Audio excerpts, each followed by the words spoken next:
दोस्तों नमस्कार, स्वागत है आपका फीएल स्टडी मंत्रा यूट्यूब चैनल पे। यूपी ट्रिपल एससी लेखपाल भर्ती पहले तो हाई कोर्ट में मतलब केस चलते रहे, सिंगल बेंच में, डबल बेंच में। जब ये तुम्हारी प्रोसेस पूरी हो गई, तुम्हारी 30 दिसंबर 2023 को जब रिजल्ट आ गया, सब कुछ ख़त्म हो गया, आपकी ज्वाइनिंग हो गई, सब कुछ हो गया, पूरी प्रोसेस हो गई।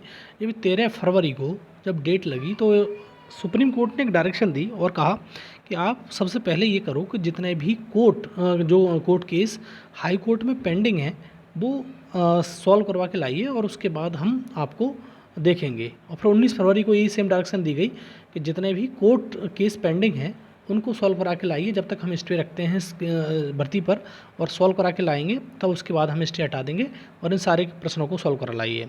तो सारे प्रश्न सॉल्व हो गए हाई कोर्ट से। लोगों ने प्रयास किया, बहुत अच्छा प्रयास किया, क्योंकि इसमें कोई प्रश्न में बदलाव का कोई स्थिति होती नहीं है कि सारा कुछ हो चुका था, तो सब कुछ सॉल्व हो गया।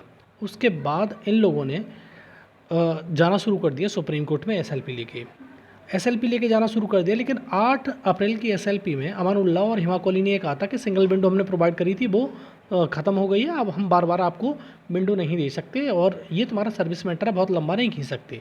तो इन जो याची थे इनके हौसले थोड़े से पस्त हुए कि यार अब तो कुछ सब कुछ ख़त्म हो गया।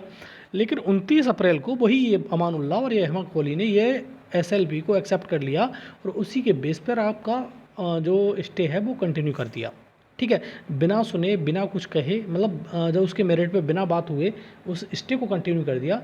तो इनके हौसले इतने बढ़ गए कि रोज़ाना की स्थिति में 1-2 एसएलपी आ रही है। कल भी देखो तो मैंने बताया था 2 प्रश्नों पे एसएलपी आई और आज एक नई एसएलपी इंट्रोड्यूस हो चुकी है 20,960/2024। एक नई एसएलपी है, किस प्रश्न पर है? एक ही प्रश्न बच रहा था मुझे लग रहा है, और वो बच रहा था विंध्याचल वाला। शायद ये विंध्याचल पे हो और आप कंफर्म करके बताइए मेरे को, मैं दिखा देता हूँ इसको। और ये साथियों बहुत गलत हो रहा है, समझ कुछ आ नहीं रहा है लोगों को ये क्या चल रहा है। देखो ये है 20,960 डायरी नंबर है, इसमें एसएलपी नंबर कुछ नहीं मिला हुआ है और ये 4/5/2024 को 4 तारीख को फील्ड हुई है। तो एक दिन पहले फील्ड हुई है, अभी 8 तारीख है, 4 दिन हो गए। और ये देखो यहाँ पर जो पिटिशनर हैं ये लोग हैं अरुण कुमार, सत्येंद्र कुमार, राधा रमन जायसवाल, धर्मेंद्र सिंह, आदर्श कुमार मौर्य। तो ये लोग पिटिशनर 5 लोग हैं केवल, इसमें कितने हैं? 5। Respondent state of Uttar Pradesh UP triple SC वो होता ही है। और देखो ये निश्चित तौर पर वही प्रश्न है, मुझे ऐसा लग रहा है, subordinate service selection commission examination control.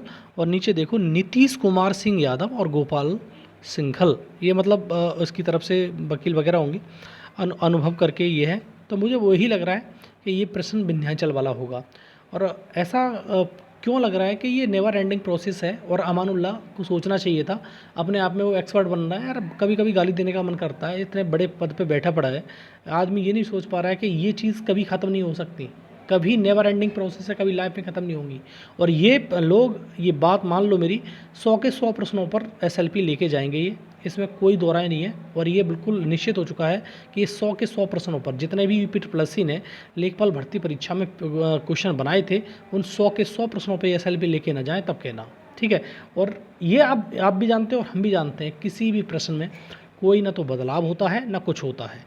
आयोग सर्वोपर है, आयोग अपनी बात मानेगा।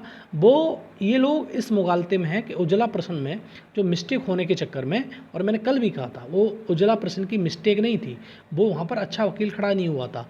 और नहीं अमानुल्लाह क्या है, मतलब कुछ समझ में नहीं आ रहा है। अमानुल्लाह इतना बड़ा वो नहीं हो गया कि उसकी इंटरफेयर कर पाएगा। ठीक है, वो तो उसमें मिस्टेक थी, उसको प्रश्न को डिलीट होना चाहिए था, सीधी बात ये थी। गड़बड़ करी है इसने आयोग ने, लेकिन आयोग अपनी गलती नहीं मानता ना, खमियाजा तो हमें भुगतना पड़ता है इसके चक्कर में। और वो मैं बार बार कहता हूँ कि वो था रिजल्ट आने से पहले जो प्रश्न चेंज हो गया। रिजल्ट आने के बाद कोई भी माई का लाल इस प्रश्न को, किसी भी प्रश्न को चेंज नहीं करवा सकता। ये अपने दिमाग में गांठ बांध लो, सुन लो, समझ लो। ठीक है, और इन याचियों का तो क्या है क्या नहीं है खुद समझ लेंगे। इन याचियों को कहाँ से मतलब फंडिंग इतनी आ रही है, क्या हो रहा है क्या नहीं हो रहा है, ये खुद जाने। ठीक है, तो ये एक नई एसएलपी इंट्रोड्यूस हो चुकी है और साथियों इस प्रकार से 100 प्रश्नों पर एसएलपी आपको देखने को मिलेगी, मेरा इंट्यूशन ये कह रहा है। और इन्फॉर्मेशन अच्छी लगती है तो लाइक शेयर कर दो, चैनल सब्सक्राइब कर लो। धन्यवाद।